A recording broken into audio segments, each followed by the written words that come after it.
ગંગાજળિયા તળાવમાં 3 મિત્રો ચોરી કરવા ગયા હતા, જેમાં એક મિત્રએ ચોરી કરવામાં મદદ કરવાની ના પાડતા છરી વડે હુમલો કરાતા સારવાર હેઠળ ખસેડાયો। જસોનાથ સર્કલ પાસે સુનિલભાઈ રાજુભાઈ વાઘેલા અને તેના અન્ય મિત્ર ફારૂકભાઈ અને દત્ત નામના વ્યક્તિ ઊભા હતા અને ચોરી કરવા માટેનો પ્લાન બનાવ્યો હતો, જેમાં સુનિલભાઈ રાજુભાઈ વાઘેલાએ ના પાડતા ઉશ્કેરાયેલા ફારૂકભાઈ અને દત્ત નામના વ્યક્તિએ સુનિલભાઈ વાઘેલાને છરી વડે ઇજાઓ પહોંચાડતા તેમને સારવારથી ખસેડવામાં આવ્યા હતા।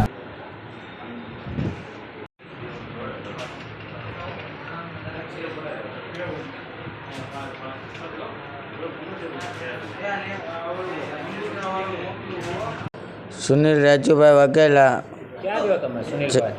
જસોનાથ સર્કલ રેખિસ્તાનની સામે રોડ ઉપર ફૂટપાડીએ।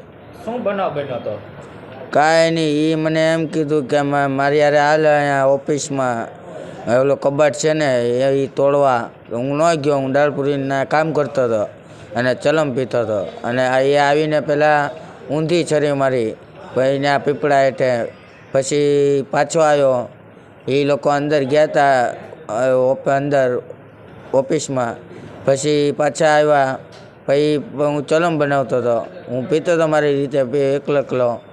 પછી એ ભાઈ આવીને ફારૂકભાઈ આવીને છે ને દત્ત આવ્યો, ફારૂકભાઈ આવ્યો, પછી મારો ભાઈબંધ એક છે કરીને ગણ્યો, એના પડખામાં છરી હતી, એ આમથી આવ્યો અને આ ફારૂકભાઈ એના પડખામાંથી કાઢીને ડાયરેક્ટ મને આમ પેટમાં મારવા ગયો। મેં હાથ આડો રાખ્યો અને એ છે ને મને અહીંયા હાથમાં મારી દીધી। તો પછી હું ખોણામાં કરી ગયો ને હાથ પકડીને, તો અંગૂઠામાં ડી ગઈ, અંગૂઠામાં પછી એ ચોરી કરવાનું મને કહેતા રાખે અને ન કહી કે તમને બધાને છે ને કે મારી છે કે ગોદા મારી દઈશ, એ કે તમને પેટ્રોલ નાખીને કે હળગાવી દઈશ, એવી રીતે ધમકી દીધા રાખે છે। કઈ જગ્યાએ ચોરી કરવા જવાનું? હા, તળાવમાં બસ સ્ટેન્ડ છે કે નહીં? બસ સ્ટેન્ડ કઈ જગ્યાએ? તળાવમાં બસ સ્ટેન્ડ પાર્કિંગની અમે બસ સ્ટેન્ડ છે ને, એસટી બસ સ્ટેન્ડ, ઓલું બસ સ્ટેન્ડ ત્યાં। અગાઉ કઈ પ્લાન કરીને જોઈ આવ્યા હતા ત્યાં? હું કાંઈ નથી જોયા, એ લોકો જોયા હોય તો મને નથી ખબર।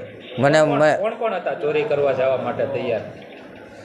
એમાં એ ચોરી કરવામાં તો એક હતો નાસિર કરીને, પછી એક બીજો એક્સેસ વાળો છે, પછી ફારૂકભાઈ છે, ફારૂકભાઈ। શું કામ મારી? તમે હારે ન ગયા એટલે?